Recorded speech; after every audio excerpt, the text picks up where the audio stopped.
بہت اہم ڈیولپمنٹ ہوئی ہے جو کہ ہم نے دیکھی ہے کہ صدر مملکت نے جسٹس قاضی فائز عیسیٰ کی بطور چیف جسٹس تعیناتی کی منظوری دے دی ہے،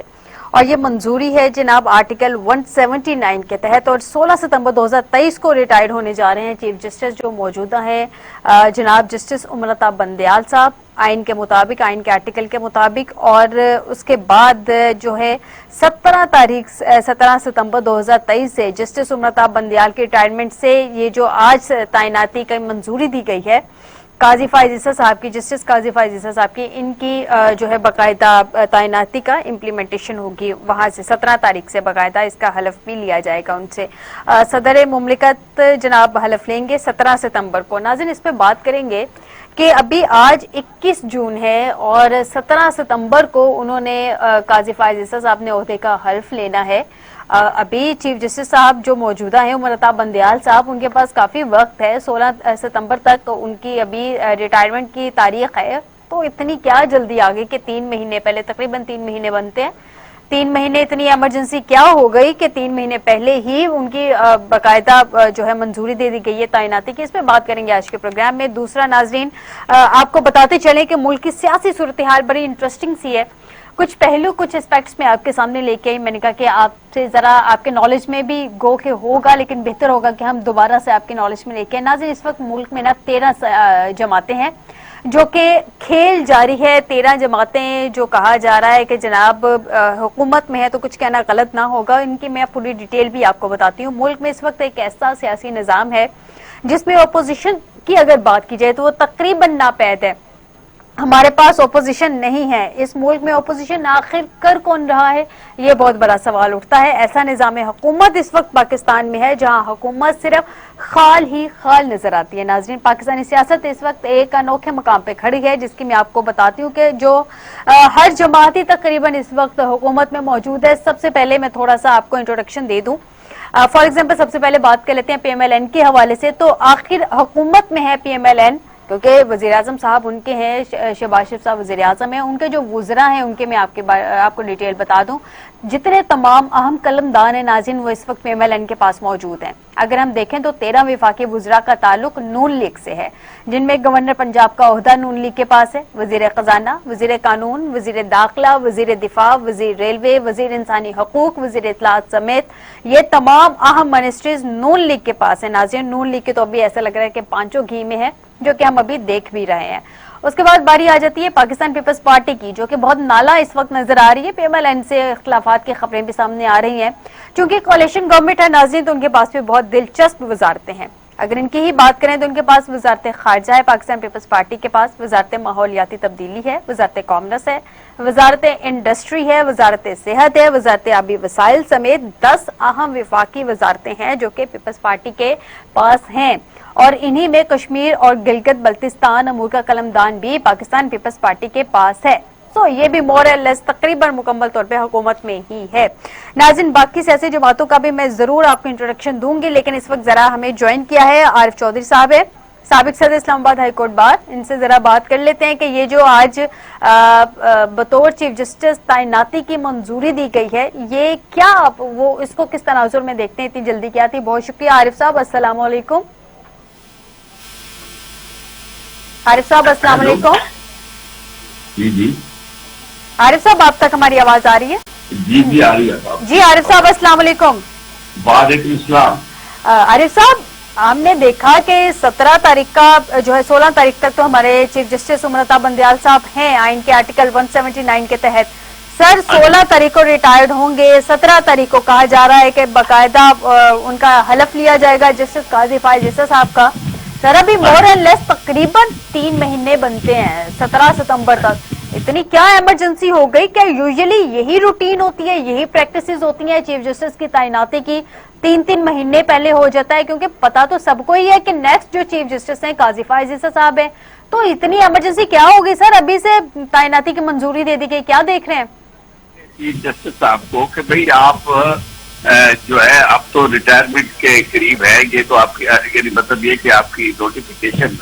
اگلے چیف جسٹس کی ہو چکی ہے، اس لیے وہ اپنے طور پہ یہ سمجھتے ہیں کہ کوئی بڑا فیصلہ جو وہ کر سکتے تھے وہ انہیں رکنے کے لیے ایک انداز، اب یہ وہ چیزیں ہیں جو آپ نے دیکھا کہ بار بار مختلف عربے آزمائے گئے، یہاں تک کہ سامنے کھڑے ہو کر گاڑیاں بھی دی گئی، تک کہا گیا ایسے ایسے لفظ جو ہم نے کبھی زندگی میں سنے نہیں تھے چیف جسٹس کے بارے میں، وہ سنے گئے، ہم نے دیکھے سنے، اور دھمکیاں بھی آخری حد تک دی گئی، اور اس کے بعد پھر یہ کہا گیا، مطلب ان کا یہ تھا کہ بھی کرو، ہمارا کیا کر سکتے ہو، جو بھی آپ کرنا چاہتے ہو۔ اور پھر اس کے بعد ڈویژن جو ڈیجیشن تھی وہ باقاعدہ اس کو اوپر پلیس کیا گیا، کوشش کی گئی، اور ڈویژن نظر بھی آئی، اور اس ڈویژن کو آپ کو اسے مزید یہ پلے اپ کرنا چاہتے ہیں کہ جناب دیکھیں چیف جسٹس صاحب آپ کوئی ایسے چیف جسٹس نہیں ہے جو بڑے فیصلے کر سکے۔ تو میں نہیں سمجھتا کہ اس کا کوئی خاطر خواہ انہیں فائدہ ہوگا، لیکن اس چیز کا انہیں فائدہ ہو چکا ہے، وہ سارے کا سارا عمل ہے جو اسٹیبلشمنٹ کے ساتھ مل کے اب تک ہو چکا ہے، اور جو میسج لاؤڈ اینڈ کلیئر ہماری جوڈیشری کو مل چکا ہے، اس سے ہمیں صاف نظر آ رہا ہے کہ ہماری جوڈیشری جو ہے وہ بالکل بے بسی کی ایک تصویر بنی ہوئی ہے۔ آپ نے دیکھا کہ اگر کوئی شخص آپ جا کے کہتا ہے کہ جی مجھے 7 دن رکھا گیا ہے حبس بجا میں اور تشدد کیا جائے، یا میرا کوئی بغیر کسی قانونی وجہ کے گرفتار کیا گیا رکھا گیا، تو وہ چیف جسٹس صاحب کہتے ہیں کہ بھائی صبر شکر کرو، امتحان کا وقت ہے۔ تو اس سے آپ اندازہ لگا سکتے ہیں کہ یہ موجودہ چیف جسٹس جو ہے وہ آلریڈی جس طرح جو مقاصد ان سے تھے، یعنی اس طرح کے دباؤ کے، تو وہ حاصل کیے جا چکے ہیں۔ یعنی کہ آپ کو لگتا ہے کہ موجودہ چیف جسٹس صاحب دباؤ میں ہیں؟ عارف صاحب یعنی کہ ہم یہ سمجھیں ان ساری باتوں سے کہ موجودہ چیف جسٹس صاحب وہ کچھ دباؤ میں ہیں؟ بالکل، ہماری جوڈیشری اس وقت مکمل طور پر دباؤ میں ہے، اور اس کا منہ بولتا ثبوت جو ہے وہ آپ کو یعنی chief justice Lahore high court کے فیصلوں میں نظر آیا کہ یعنی عمران ریاض کے معاملے میں چیف جسٹس صاحب جو ہے وہ کتنے بے بس نظر آئے کہ انہوں نے بار بار یہ کہا کہ جی نہیں میں چھوڑوں گا نہیں، اب آپ کو لا کے پیش کرنا ہوگا، یہ کرنا ہوگا، وہ کرنا ہوگا، لیکن at the end of the day انہوں نے پیش نہیں کیا۔ تو اسی طرح باقی عدالتوں کے فیصلے جو ہے جس طرح ان کے ساتھ کیا جا رہا ہے، عارف صاحب ہماری سپریم کورٹ بھی کہیں نہ کہیں بے بس نظر آئی، جیسے عمران ریاض صاحب کی آپ نے بات کی کہ ان کے معاملے پہ ہماری ہائی کورٹ جو ہے وہ ہائی کورٹ کے چیف جسٹس کچھ ہمیں بے بس نظر آئے، تو ہمارے جو سپریم کورٹ تھی وہ بھی کچھ بے بسی کی تصویر ہی ہمیں نظر آئی۔ 14 تاریخ کا وقت تھا لیکن الیکشنز نہیں ہوئے، ان کا حکم تو تھا ہی لیکن کسی نے نہیں مانا۔ ملک ہے اور اسلامی جمہوریہ پاکستان ہے، اور وہاں شہریوں کے بنیادی انسانی حقوق نہ ہوں، اور یعنی مطلب کسی شہری کو جب چاہے گرفتار کر لیا جائے، کسی کے گھر پہ رات کے کسی پیر جا کر اس کے گھر کے دروازے توڑ دیے جائے، گھر کی خواتین کو ہراساں کیا جائے اور بچوں کو اٹھا دیا جائے، یہ چیزیں ایسی تو ہو سکتی نہیں تھی اگر ہماری جوڈیشری زندہ ہوتی اور ہماری جوڈیشری میں کوئی یعنی کیا کہتے ہیں لائف ہوتی۔ تو میں یہ سمجھتا ہوں کہ جو کچھ کرنا تھا وہ ہو چکا ہے، اب تو مکمل ایک سکوت کا عالم ہے، ہر طرف خوف اور باقی جتنی بھی کسر رہتی ہے وہ نکالی جا رہی ہے۔ تو اس لیے میں یہ بات اصل میں اس وقت جو اہم ہے وہ یہ ہے کہ کیا قاضی فائز عیسیٰ صاحب جس سے یہ توقعات لگائے بیٹھے ہیں، کیا وہ اس طرح کے لیم تک چیف جسٹس بنیں گے، اور کیا وہ اس کی ہر خواہش کو پورا کریں گے آئین اور قانون سے ہٹ کے؟ تو مجھے نہیں نظر آتا اس طرح کا، کیونکہ جو قاضی صاحب کا اپنا ٹریک ریکارڈ ہے وہ بڑا انڈیپینڈنٹ ہے، ان کا ٹریک ریکارڈ ہے، اس لحاظ سے یہ شاید ان کی توقعات پوری نہ ہو، لیکن ایک لحاظ سے کم از کم یہ جو آئین اور قانون کی انہوں نے خلاف ورزی کی ہے اس میں تو انہیں چھٹی اب تک مل گئی، ورنہ جو فیصلہ تھا 14 مئی کو انتخابات کروانے کا، اس کے سلسلے میں تو عملی طور پر یہی ہونا تھا، اور سارے جو قانون دان تھے وہ یہی اندازہ لگا رہے تھے کہ جناب انہیں بلایا جائے گا اور انہیں توہین عدالت میں سزا دی جائے گی اور بین ہو جائے گی، لیکن ایسا نہیں ہوا۔ تو اس کا اور بھی بہت ساری چیزیں ہیں جس میں عارف صاحب میں چاہوں گی کہ یہاں پہ تھوڑا سا ایڈ کرتے چلیں کہ ایکسپیکٹ یہی کیا جا رہا تھا کہ جناب کیونکہ 14 مئی کو الیکشنز نہیں ہوئے ہیں، توہین عدالت کی آگے پروسیڈنگ سٹارٹ ہوں گی، اور ہو سکتا ہے کہ وزیر اعظم صاحب کو یا ان کی کیبنٹ کو جنہوں نے تقریر کی یا جنہوں نے باقاعدہ طور پہ کہا، جیسے اسمبلی کا سیشن بھی بلوایا گیا تھا کہ کس نے تقریر کی تھی، تو ہو سکتا ہے کہ ان کو نااہل کر دیا جائے، کچھ اس طرح کی معاملات چلیں، لیکن ایسا نہیں ہوا۔ کیا آپ کو لگ رہا ہے کہ یہ آن پرپز ڈیلے کیا گیا کیونکہ ہماری عدلیہ اس پہ بھی پریشرائز تھی؟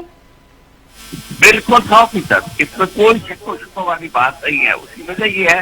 ورنہ ہم نے دیکھا کہ یہاں تو کسی نے اگر صرف اتنا کہہ دیا کہ کسی جج کے بارے میں، اور وہ بھی سبارڈینیٹ جوڈیشری کے بارے میں، کہ جی ہم ان کے خلاف قانونی کارروائی کریں گے، انہیں چھوڑیں گے نہیں، اور وہ کیس آج تک چل رہا ہے. وہ گئے جا کے انہوں نے وہاں یعنی جا کے قاسم کے ابا نے معذرت بھی کی، کہا کہ میں بہادر ہوا ہوں اور معافی مانگنے آیا ہوں، اور اس کے باوجود وہ کیس ابھی تک چل رہا ہے. اور ہمارے چیف جسٹس صاحب جو اس وقت یعنی موجود ہے اس میں، اس وقت کے چیف جسٹس اس وقت سپریم کورٹ کے جج ہے، انہوں نے کہا جی ہم نے اس لیے یہ میٹنگ کر کے فیصلہ کیا ہے کہ یہ تو ہماری عزت کا سوال ہے، لیکن وہ سپریم کورٹ میں بھی موجود ہے اور عدلیہ کی عزت پامال بھی کر دی گئی، اور اس سے زیادہ سوچا نہیں جا سکتا تھا جو عدلیہ کے ساتھ ہوا. جی بالکل عارف صاحب، سوچ بھی نہیں سکتے یہ سارا کچھ جو ہوا، ہو نہیں سکتا کہ سپریم کورٹ ایک ڈیسیژن دے اور ہمارے ایگزیکٹو نہ مانے، لیکن سم ہاؤ ایک غلط پریزیڈنٹ سیٹ ہو گئی ہے. اچھا عارف صاحب، اس پر بھی رہنمائی فرمائے کہ جیسے کہ اب ان کا منظوری تو ہو گئی ہے تعینات کی، اور ہم نے دیکھا ہے کہ آنن فانن جو ہے نوٹیفکیشن بھی جاری کر دیا گیا ہے، وزارت قانون نے نوٹیفکیشن بھی اس کا جاری کر دیا ہے، تو نوٹیفکیشن بھی جاری ہو گیا، منظوری بھی ہو گئی، بس اب حلف اٹھانا باقی ہے. وہ 17 ستمبر کو انہوں نے اٹھانا ہے معذرت کے ساتھ. تو اب جو ہمارے اس وقت چیف جسٹس صاحب ہیں، وہ اپنی رسپانسبلٹی اپنی پوری پاورز کے ساتھ 16 ستمبر تک پرفارم کر سکتے ہیں، یا ان پہ کوئی قدغن لگ جاتی ہے ساری صورتحال میں کہ جناب اب آپ بڑے ڈیسیژن نہیں لے سکتے، جیسے آپ نے کہا بڑے ڈیسیژن آنے والے چیف جسٹس نے لینے ہیں، باقی معاملات آپ دیکھتے رہیں؟ کچھ اس طرح کا ہوتا ہے میٹر اس میں؟ نفسیاتی حربے ہیں بنیادی طور پر. آپ دیکھیں نا، اگر باہر آ کے کوئی جتھا جو ہے کھڑا ہو کے عدلیہ کو دبانا شروع کر دے، دھمکیاں دینا شروع کر دے، تو اس سے عدلیہ پہ فرق تو نہیں پڑنا چاہیے. لیکن آپ نے دیکھا کہ عدلیہ کے اوپر فرق پڑا، اور اگر پارلیمنٹ کے اندر اس طرح کی قراردادیں منظور ہو جائے، وہ غیر قانونی اور غیر آئینی ہوتی ہے، لیکن اس سے بھی فرق پڑا. اور اب جو کچھ کیا جا رہا ہے وہ انفیکٹ تو جب فیصلہ اگر کرنا چاہے کوئی بھی سپریم کورٹ کے چیف جسٹس صاحب اپنی ریٹائرمنٹ کے آخری دن تک، یعنی جس دن ان کی لاسٹ ڈے ہے اس دن تک بھی جو فیصلہ کریں گے وہ بالکل وہی فیصلہ ہوگا جو ایک عدالت کا فیصلہ ہوتا ہے، یعنی سپریم کورٹ کا فیصلہ ہوگا. اس سے کوئی فرق نہیں پڑتا، لیکن یہ سارے نفسیاتی حربے ہیں. نفسیاتی حربے ہیں. بہت شکریہ عارف چودھری صاحب، سابق صدر اسلام آباد ہائی کورٹ بار، آپ نے ہمیں جوائن کیا. اور